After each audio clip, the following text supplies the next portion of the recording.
Assalamualaikum warahmatullahi wabarakatuh. Salam sehat untuk Bapak dan Ibu semua yang sedang menyimak video ini. Semoga hari ini kita semua diberi kesehatan, ketenangan, dan kekuatan oleh Tuhan Yang Maha Esa. Bagaimana kabarnya hari ini? Mudah-mudahan dalam keadaan sehat, dan jika sedang kurang nyaman di badan, semoga segera diberikan kesembuhan.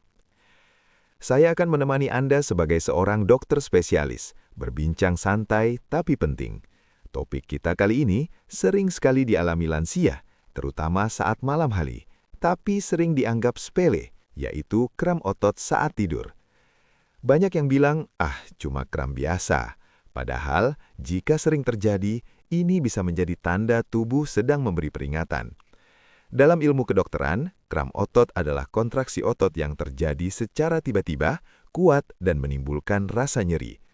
Pada lansia, kram paling sering terjadi di betis, telapak kaki, atau paha saat tidur malam atau menjelang subuh. Penyebabnya bukan hanya karena usia, tapi karena adanya perubahan fungsi otot, syaraf, dan keseimbangan cairan tubuh. Di usia lanjut, kemampuan tubuh menyimpan cairan dan mineral seperti kalium, magnesium, dan kalsium sudah menurun. Ditambah lagi, aliran darah ke otot tidak seoptimal usia muda. Inilah yang membuat otot mudah kaget dan akhirnya kram, terutama saat tubuh sedang beristirahat. Bapak dan Ibu, kesehatan itu memang mahal. Walaupun harta tidak banyak, jika tubuh sehat, hidup terasa jauh lebih ringan. Tapi kalau badan sakit-sakitan, tidur terganggu, nyeri datang terus, rasanya semua jadi berat. Karena itu, kesehatan adalah anugerah Tuhan yang wajib kita syukuri dan jaga sebaik mungkin. Saya teringat cerita seorang pasien lansia berusia 69 tahun. Beliau datang dengan wajah lelah dan mata sayu. "Dok, saya sudah hampir putus asa. Setiap malam kaki saya kram, kadang sampai teriak kesakitan. Tidur jadi nggak nyenyak, siang hari badan lemas." Beliau bercerita panjang lebar, sudah mencoba minum obat pereda nyeri, sudah dipijat, sudah minum jamu, tapi kramnya tetap datang. Bahkan beliau sempat berpikir ada penyakit berat yang tersembunyi. Karena kurang tidur, emosinya jadi tidak stabil, mudah marah dan stres. "Saya cuma pingin bisa tidur nyenyak, Dok," katanya dengan suara bergetar. Setelah kami periksa, ternyata tidak ada penyakit berat, tapi ada beberapa faktor yang selama ini terabaikan. Asupan cairan kurang, jarang bergerak di siang hari, sering duduk lama, serta pola makan yang kurang seimbang. Hal-hal sederhana, tapi dampaknya besar. Sebelum saya lanjutkan, saya ingin menyapa para penonton. Silahkan tuliskan di kolom komentar, Bapak dan Ibu menonton dari daerah mana, dan kram paling sering terasa di bagian tubuh yang mana, betis, telapak kaki, atau paha. Sekarang kita bahas penyebabnya. Kram saat tidur pada lansia bisa disebabkan oleh kekurangan cairan, kekurangan mineral, aliran darah yang kurang lancar, syaraf yang lebih sensitif, serta otot yang jarang digunakan. Selain itu, posisi tidur yang salah dan suhu dingin juga bisa memicu kram.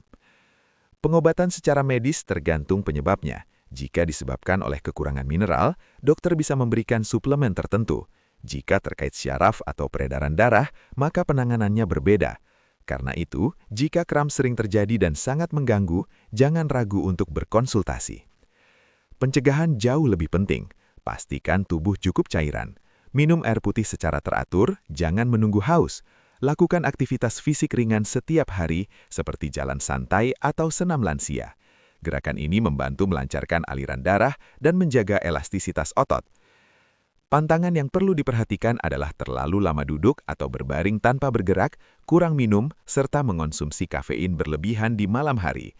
Hindari juga tidur di ruangan terlalu dingin tanpa selimut yang cukup. Di rumah banyak hal sederhana yang bisa dilakukan. Sebelum tidur, lakukan peregangan ringan pada kaki.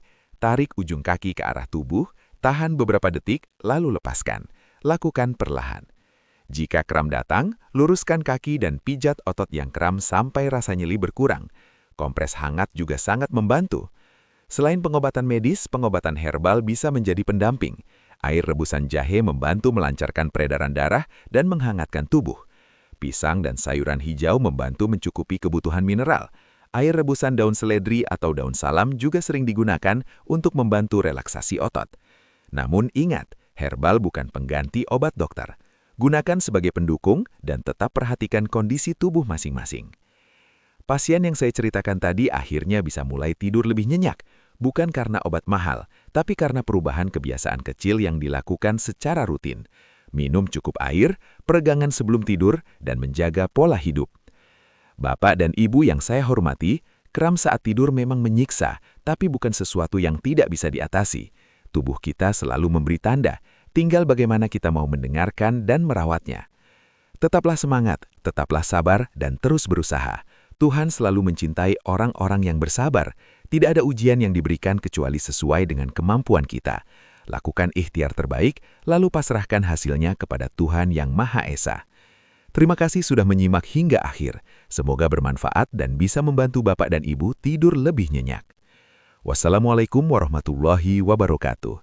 Salam sehat dan doa terbaik untuk kita semua.